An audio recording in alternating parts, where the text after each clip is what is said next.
the great house at Collinwood in the year 1840. On this night, Quentyn Collins had planned to take Daphne with him and leave Collinsport forever. But he has discovered once again that the treachery of Gerard Stiles knows no limits.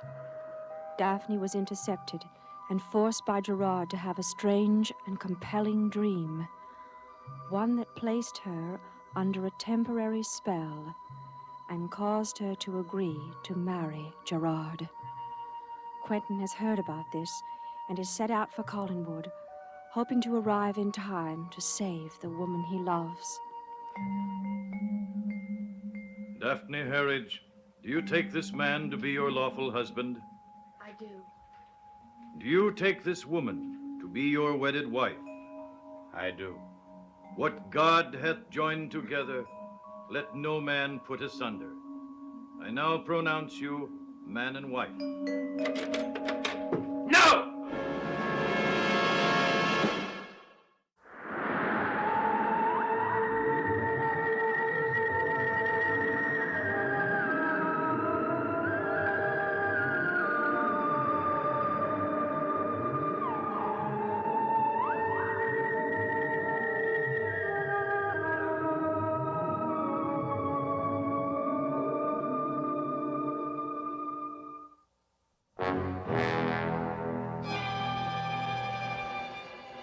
That will be all, Reverend Johnson. I said that will be all. Why'd you do it? Daphne. You just keep your hands away from her, Quentyn. Stay away. Daphne. She didn't come to you willingly. You've put her under a spell, haven't you? It doesn't matter what I've done or what I did do. The important thing is that Daphne is now my wife. You listen to me. I'm going to take her out of here, and if you try and stop me, so help me, I'll kill you with my bare hands. Quentyn, your killing days are over. You never expected to see me again, did you? This was all a setup, wasn't it? I suppose you could say it was killing two birds with one stone. Yes, I had planned to go to the fishing village and have the police arrest you there, but then I thought, no, it would be better to have it here after Daphne and I became husband and wife. I'm taking you back to the jail, Quentyn, and I suggest you come along quietly, because if you give me any trouble, there won't be any need for an execution. I advise you to do as he says.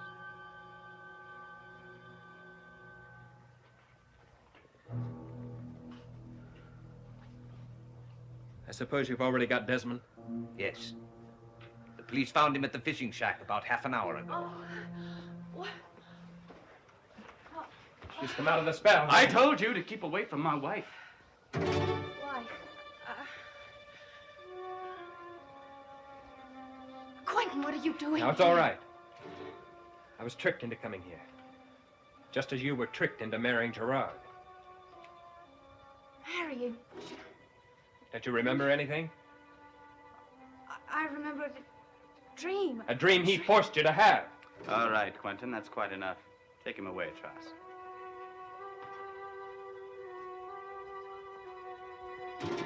No, you can't do that. I won't let you take him. Just come here for a minute. I'm your husband now, and you will do as I say. I don't believe that. You took... Now, why don't we go upstairs to the bridal chamber? No, I will not go upstairs with you. I don't want to leave Quentyn. You will do exactly as I say, or believe me, Trask will use that pistol.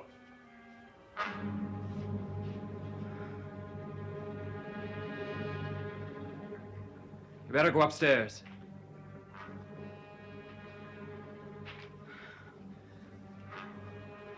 Quentyn, it's you that I love. You know that. I know it, All right, Quentyn, take your last look at her. Believe me, it will be your last look.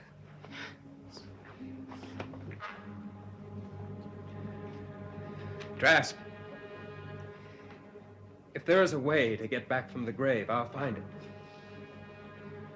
And if I do, so help me, I'll torment you until you die. Just walk ahead of me at a safe distance.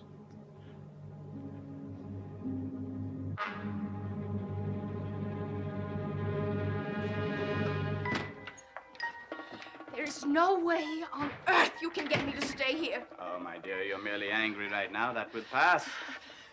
But I'll never stop loving Quentyn. You will, in time.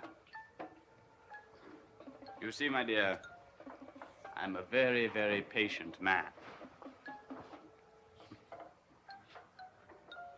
Now, Quentyn will go back to jail. And Trask, he will start the process for starting the immediate execution.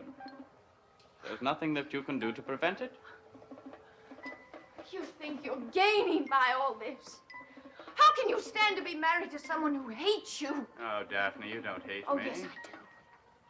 I hate you more than I've ever hated anything in my entire life. A wife must learn never to hate her I'll husband. not be your wife. I never keep any of those marriage vows. You will know one thing, that fate declared that you will become Mrs. Gerard Stiles. You're not Gerard Stiles. You're a monster named Judah Zachary. You took Gerard Stiles and you possessed his entire life. And there's nothing left of him anymore. There's only you, Judah, the warlock. But you'll never win me over. You see, I love Quentyn Collins. And there's no power on earth that can change the way I feel. I am afraid you're wrong, my dear. But it will take you quite a while. And meanwhile, you have a time to think it over. Think it over very carefully.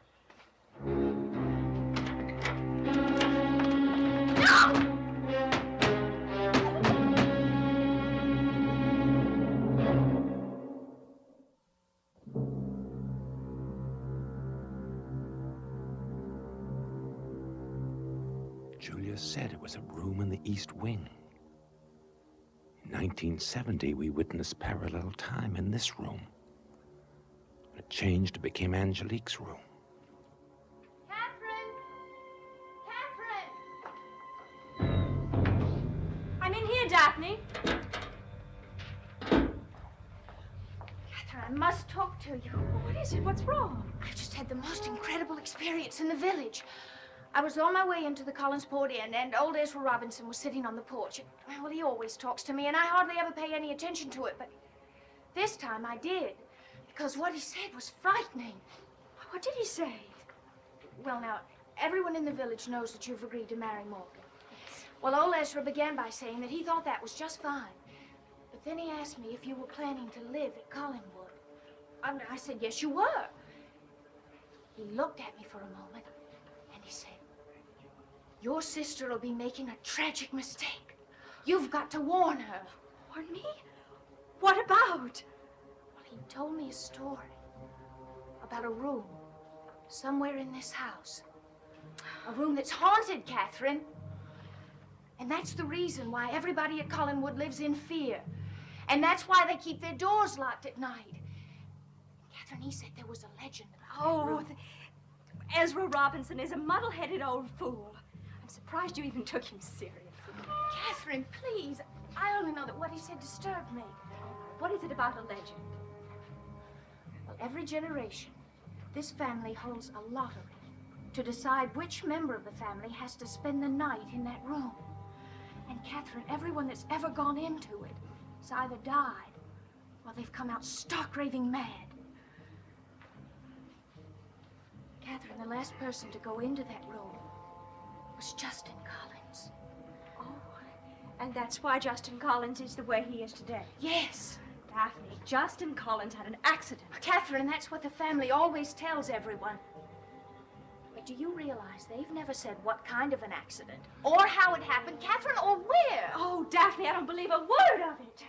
Well, I think you should at least find out what's going on in this house before you decide to come and live here. Listen, I don't intend to let anything upset my marriage plans. And I certainly won't embarrass the family by going and asking them a lot of questions about a locked room. Catherine! I think you've just made a wise decision. Quentyn. How long have you been standing there? Long enough to be disturbed by what I heard. I'm sorry. You should be. Catherine, Morgan wants to see you downstairs. Something about wedding arrangements, I believe. Excuse me. Catherine, I'll come with you. No, you stay right here. It's all right, Catherine. I'm not going to hurt her. I've been gone for 7 years. Do you know why? Yes, sir. You were convicted of manslaughter and you've been in prison. That's right. I got into a fight with a man and I killed him. I killed him because he was spreading stories about my family. The same kind of stories that old Ezra Robinson is telling you. He was trying to make my family look like a pack of fools. Now, I must admit that I've never gotten along particularly well with my family. But it's the only family that I've got. And I don't like to hear stories or so-called legends about them. And I don't like to hear them slandered. Do I make myself absolutely clear to you? Yes, you do, and I'm really very sorry about what happened. All right. It's all forgotten. Now, let's talk about you. You know, when I first came back and saw you, I didn't recognize you. You've grown up the past 5 years. And I must say that I like what I see. Thank you very much. Come on, I'll take you for a walk. No, I can't. I've got to go back to the village. Well, then that's where I'll walk you. Well, now, you might as well get used to it. I never take no for an answer. Come on.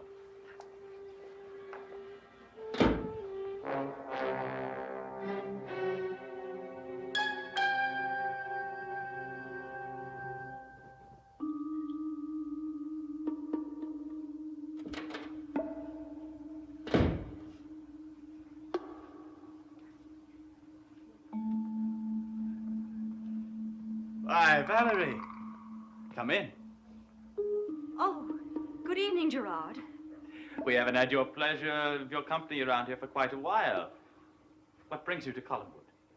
I told Barnabas that I'd meet him here. Have you seen him? Why, no, I'm afraid I haven't. I must have missed him. I was in the study. Oh, would you mind if I waited in the drawing room? No, not at all. I will wait with you. Then I will wait for Barnabas, and then I will tell you the news. Tell us what news? Quentyn was recaptured and taken back to jail earlier this evening. This happened just after Daphne and I were married.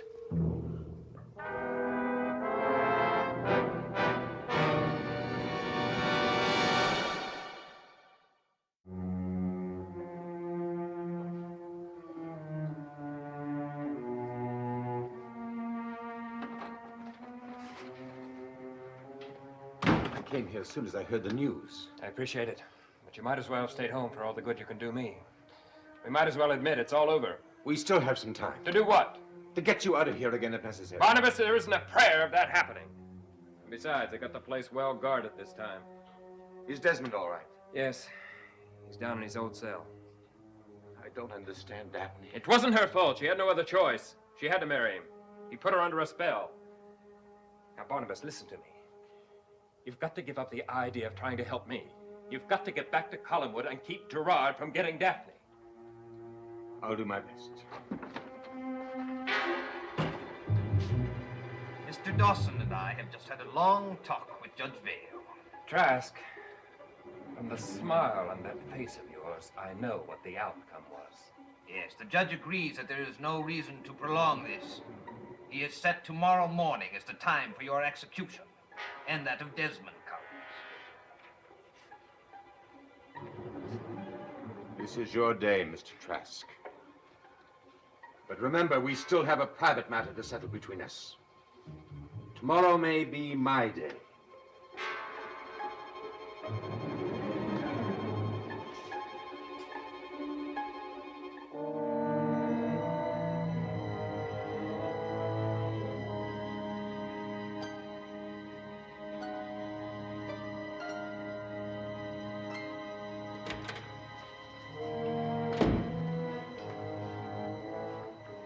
Barnabas, what is it? We only have 24 hours to save Quentyn's life. What are you going to do? I've run out of answers. That's why I have no other choice but to turn to you. To me? I didn't want it to happen this way any more than you did. But there's no other course open to me. You must save Quentyn. But you know that's impossible. You have it within you the powers to do something that none of us can do. Just exactly what do you expect me to do? Use your powers to find the head of Judah Zachary and destroy him. Barnabas, what you're saying is suicidal. That head, wherever it is still under the power of Gerard Stiles. He would know if anyone came near it, and he would use those powers to destroy them. There is no hope for Quentyn or for Desmond. And there may be no hope for either of us unless we leave Collinwood tonight. It's terribly ironic what's happened between us.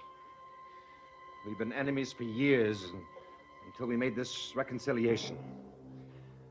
But I'm afraid that's all it is. We can be nothing more than friends. But I love you, Barnabas. Angelique, I've grown more fond of you than I ever thought possible. But I'm afraid I can never love you as you want to be loved. But how can you know anything like that? When you lifted the curse from me, you made me human. That's the difference between us now. I am human, you are not. You are still a witch, with all your old powers and all your own feelings, or lack of feelings about others. But I have changed. You know I have changed. I could have lifted the curse from you, and I did not. Because it suited your interests not to. But you still feel the same way about other people's suffering. You're cold and indifferent. You will never change, I suppose, being what you are. If that's true, well, I'm sorry for you. Terribly sorry. If I could be as you want me to be. What's the point of speculating about it? I'm afraid you will never change.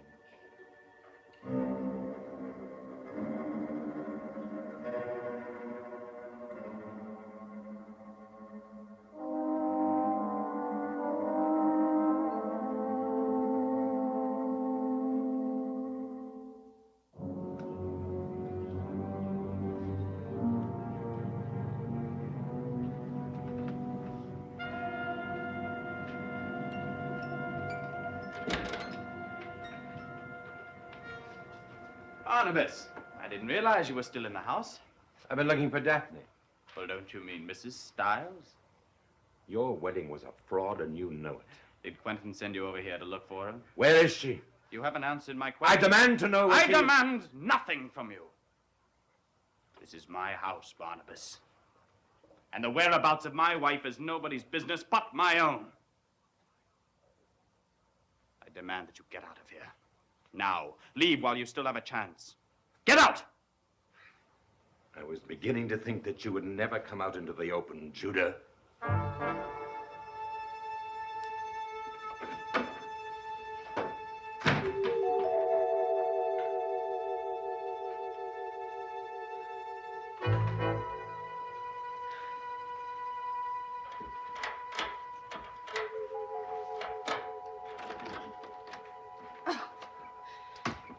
If you've come to see if I've changed my mind, I I have come for other reasons, my dear.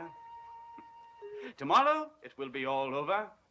The execution of Quentyn takes place tomorrow morning at dawn. Oh, no. Oh, I will be a witness there, and if by any chance you need a message delivered to him, I will be happy to give it to him. You really enjoy this, don't you? God, you really enjoy seeing me suffer. Oh, my dear, your suffering is self-imposed. I hate you, Gerard. I hate you! Come back here. I kill you! I swear it! I kill you!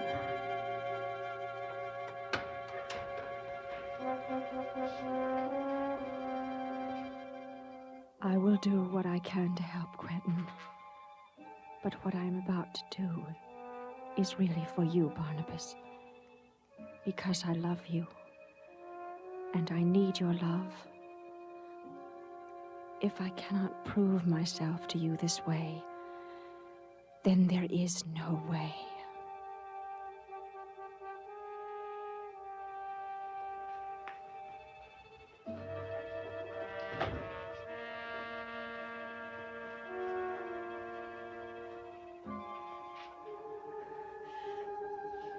Prince of Fire, I call upon the flame to summon you in this my most desperate hour of need. I call upon all the dark creatures of nature to aid me in the destruction of one who is my mortal enemy. Prince of Fire, hear my call. Know that I have always been your most faithful, trusted, and obedient servant. I beseech you, grant me the power to destroy this man who calls himself Gerard Stiles, but who is in reality the embodiment of Judah Zachary. What's happening to you? What's happening to you, Judah?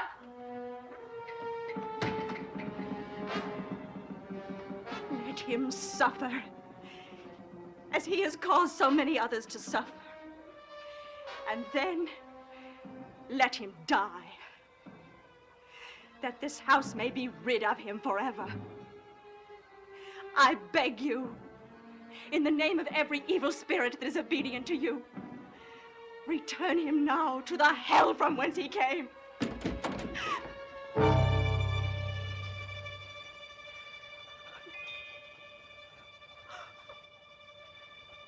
Oh, it is you, Miranda. And you have just used your last power.